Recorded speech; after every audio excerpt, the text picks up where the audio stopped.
Craze over Greek tombs spawns virtual worlds online.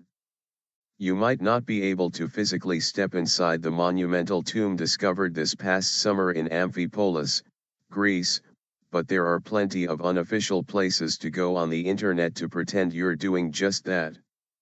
The tantalizing finds at Amphipolis have spawned a media frenzy, as well as a cottage industry of artistic reconstructions online. You can virtually stomp on a 2,300-year-old mosaic on Amphipolis-NEWS.com. You can use your mouse to rotate a model of the burial complex on Amphipolistomb.com. Type Amphipolis into the search bar on YouTube and there's a multitude of 3D renderings to explore. None of these virtual worlds are affiliated with the Greek Ministry of Culture, the government body in charge of the official excavation. Rather, most of them seem to be made by 3D designers and artists hoping to be part of a once-in-a-generation discovery from the era of Alexander the Great. See photos from the Amphipolis excavation. Passion projects. Nikolaos Alexandrou, who now lives in Rome but was born about an hour and a half from Amphipolis, told Live Science that he started making a model of the tomb as a personal project. In July, Alexandrou graduated from the University of L'Aquila in Italy with a master's degree in architectural civil engineering. A month later, excavators at Amphipolis revealed the arched entrance to the tomb, guarded by two broken sphinxes. Greek Prime Minister Antonis Samaras toured the site, and later told reporters he was standing in front of an extremely important discovery. Alexandrou said he had previously created 3D renderings of buildings, but not archaeological ruins. As the dig became a major news story, Alexandrou tried his hand at a reconstruction of Amphipolis based on images and drawings released by the Ministry of Culture. He was pleased with the results and thought others might be interested in seeing his model. "I thought it would be great to promote the Greek heritage," Alexandrou said. "So I decided to upload this stuff to YouTube." The first video Alexandrou posted in mid-October has been viewed about 200,000 times as of this writing. Fans of the work asked Alexandrou to make more models, recreating the broken arms of the site's two female statues, called caryatids, and filling in the missing portion of the stunning mosaic. He obliged with a handful of new videos that restore the monument to what he imagines its original state was, with some modern touches, like museum-quality lighting. Demetrios Stalkanis, a 3D artist based in Athens, might be one of the newest members to the club of Amphipolis artists. Stalkanis previously created a website, www.ancientathenS3D.com, to share his reconstructions of ancient Athens. He told Live Science in an email that he thought tackling the Amphipolis tomb would be an intriguing and interesting challenge, and he uploaded his video on December 13. Stalkanis emphasized that his model is an artistic reconstruction, not an archaeological one. He took some liberties with the touches of paint he added to the tomb's sphinxes and statues.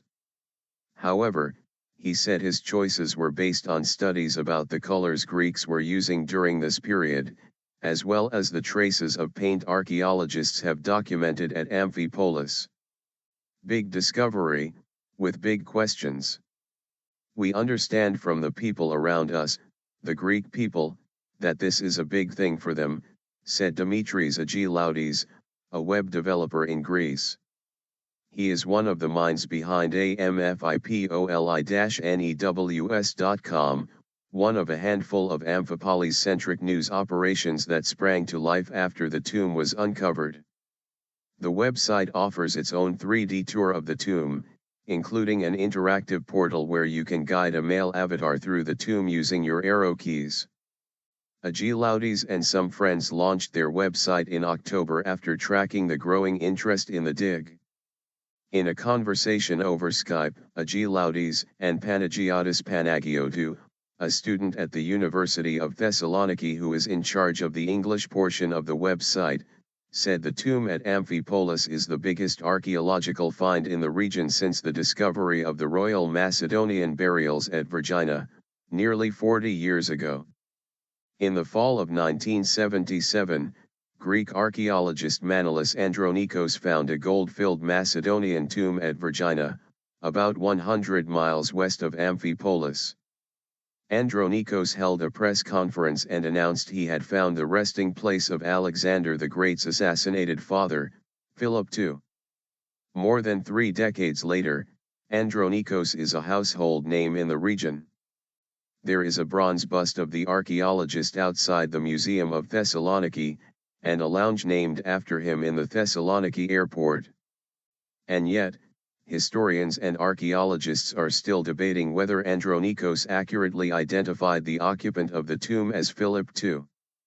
Other scholars have suggested that the tomb may have had a different occupant, Philip III or Hydias, Alexander's half-brother, who was perhaps mentally disabled, and was executed in 317 BC. Echoes of Vergina. Likewise, the findings at Amphipolis have turned lead archaeologist Katerina Peristeri into a national celebrity, and her excavation has not been without controversy. It's unusual for an archaeological dig to attract so much attention in real time. Many discoveries aren't brought to the public's awareness until after they are documented, analyzed, and published in a scientific journal. Officials with the Greek Ministry of Culture have been careful about what information they release to the public, and their updates, at times, have created unreasonable expectations for the dig, said Tsalkanes.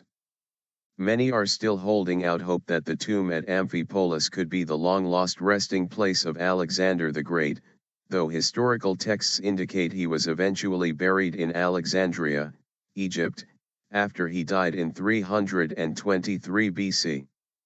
This September, Greek media quoted the Greek Minister of Culture, Kostas Tazoulas, as saying that it would be impossible for Alexander to have been buried at Amphipolis. But a day later, Tazoulas backtracked on that statement, keeping the mystery alive.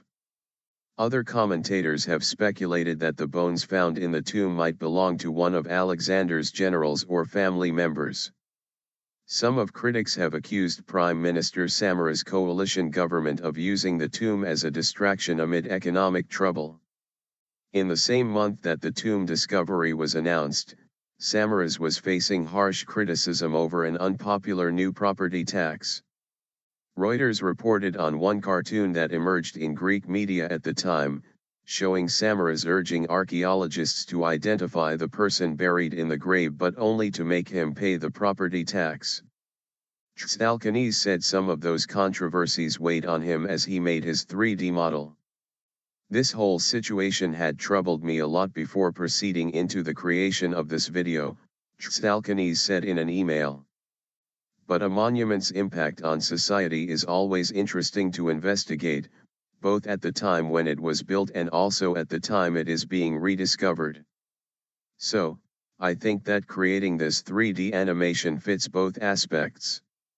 In Alexandros' eyes, archaeological discoveries are a legitimate cause for a boost in morale. Ruins and tombs are big attractions for Greece's tourism industry, which provided 15.8% of Greece's GDP in 2011, according to a report from the Organization for Economic Cooperation and Development. If we don't use this, then what else? Every finding is another helper from the ancient Greeks, Alexandros said.